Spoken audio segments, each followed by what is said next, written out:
we're going to install Arch Linux pretty fast, but I wanted to make a noob-friendly or newbie-friendly setup for Arch, mainly because if you're using a virtual machine to tear it down, put it up, you're going to need to do this multiple times because you just don't know the packages to use, and you kind of want to play around a little bit. But also, I always want to set up a Linux box with a minimal setup. Now, there's a lot of people already running in the comments and be like, oh, just use CatchyOS, it's Arch-based, or Manjaro, or all these other Arch-based distros. You got Endeavor, and just a slew of different, all based on Arch Linux. But why? When they just picked everything for you, and the beauty of Linux is, well, you can pick it all yourself. So that's the purpose of this video. Let's do an Arch Linux install, but I'm going to differ from everyone else. Instead of it taking an hour, we're going to do it in 5 minutes. So first, go to archlinux.org/downloads, download an ISO, whatever's closest to you. I'm in like United States, but just come here and then you just click on your server. I'm kind of in the Dallas area, and you kind of hover. You can kind of see where it's at. I think Rackspace has a DFW. LeaseWeb does too. So I like Rackspace's mirror the most. And then I'm just going to download the .iso from here. So if we can just blow that up, you just want this one file here. Every month on the first of the month, it tends to release this .iso file. You don't need any of this other stuff. So just click this, download it, put it on your thumb drive, and then boot into your system. So with that, we've booted into our system. This is a brand new Arch install. There's nothing here. This is directly off a USB live ISO, right? Or you can use this in a virtual machine as well, like I'm doing. Now, back in the day, you used to have like a whole install guide with a wiki you follow, and that's where these hour-long install videos come. Then there's the Arch install script, which made those videos, probably 40 minutes long or 30 minutes long. But we're not going to do any of that. First, let's increase our font size just a little bit. With that done, let's launch into my utility. I have a Linux utility that I worked dozens of hours on getting this setup done. So we're going to do curl fizzle christitus.com/Linux and then pipe it to sh. So we'll do that. Goes down, grabs the script, and then we're just going to hit tab to security. And then, since this is an Arch install, Arch Linux will show up. Fun fact, you can use this utility on any distribution, and if you aren't on Arch, you won't see these options. So, fun thing, it's going to prevent running Arch-based scripts on non-Arch systems, as, man, that would be a disaster. So, let's hit Arch server setup. We'll hit enter. Yes, that's what we want to do. And we're presented with this screen. Now, this is an old project I did years ago, but I've kind of streamlined it since just to make it a fast install. So we'll put our username, our password, and then we're just going to name the machine. First question it's going to ask, the hard drive you want to install it on. It will erase everything on the hard drive. So if you select a hard drive with data on it, that data will go gone. So make sure you look at this, and if you don't know, don't proceed, because it will format everything on the drive you select. Just want to make that very clear. And if it's an SSD, click yes. And then you got a couple of options here. I highly recommend just choosing ext4 today. BetterFS has a few little bugs in it I still need to work on, and Luke's encryption is a little more on the complex side. So for right now, let's just do ext4 for the file system. And then it's going to auto-detect your time zone. Just hit yes. It automatically goes to US at the very top, but you can always arrow down and pick any other keyboard layout if you need something. Otherwise, just hit enter. It'll select US. Now it's going to go about, install all the needed packages for a base Arch system, just the server packages though. It's also going to query the entire world and figure out what's the best servers to download Arch packages from and set those up all automatically for you. This entire process should take about 120 seconds. If you have a faster system, it can take less than 2 minutes.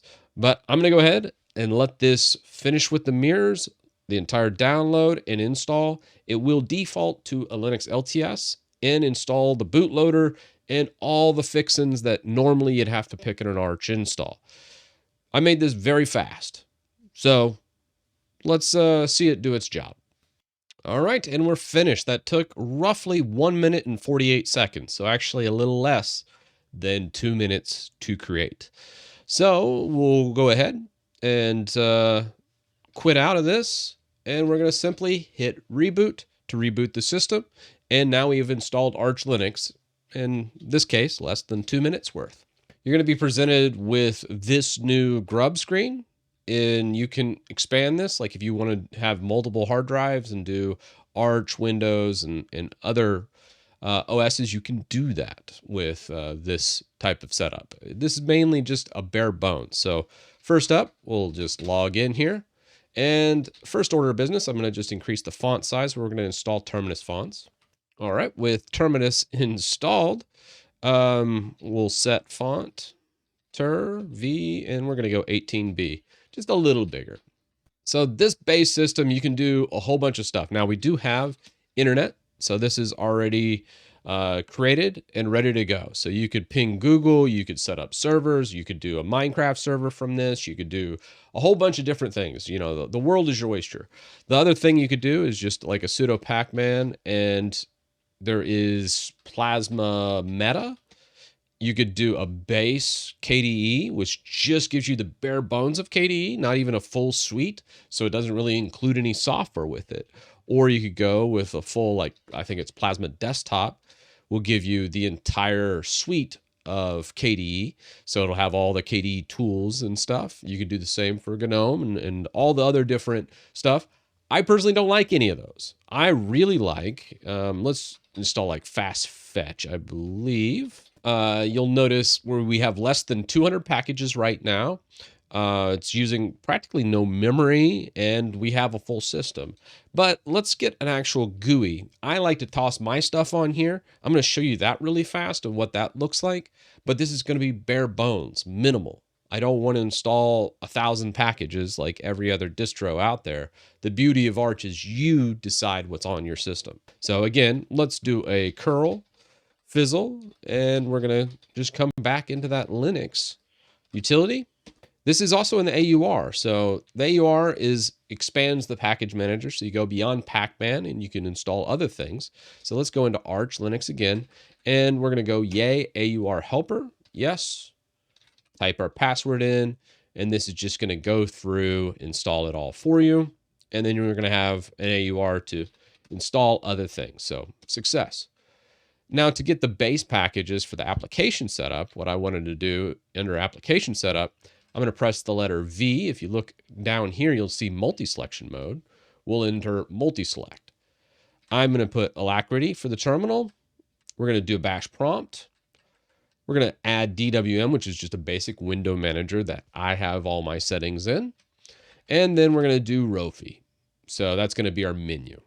And that's pretty much it. Now you could do linutil installer here as well, and that would install this. So you just type linutil instead of having to do the curl, fizzle, and download the entire program from the internet. So you could use it offline. But for now, I really don't want to do too much more than this. I just want to show you a base install. So let's just select these 4 things. We'll enter our password. It's going to go through and install all the dependencies and things needed for each one of these. Since we're customizing our prompt, it's going to be installing, Starship, Fuzzy Finder. So I'm going to just select yes to all these questions. And for the display manager, I don't really want anything. Again, minimal setup. So we're going to go no. I'm just going to go with the full CLI login, and my bash script will detect DWM and auto launch into it. So we don't even need one. We'll say no. It'll download all the needed programs, then compile and install everything. I have a little status bar. That's what SL status is. We'll go ahead and say yes so we can get the time and like current memory used and those types of things. Now, why this looks like I'm hacking the internet, really all this is just automation scripts. They're all POSIX compliant, so technically you could do this in other shells, not just bash shells. I've been working really hard on trying to make this as clean as possible. So let's just give it a reboot and see what it looks like now. There's our login, and there we go. You'll notice we have Flameshot already installed, all the utilities I use. If we want to launch into anything, you can see what we have over here. We have Alacrity. If we want to customize the look and feel, I like a Nord theme. And we're ready to go. So if we wanted to go install like Chrome, you could do yay s, and let's just do a search for like Chrome bin if you want to do Chrome. But since a lot of Linux people are going to watch this video, let's not bastardize our Arch install.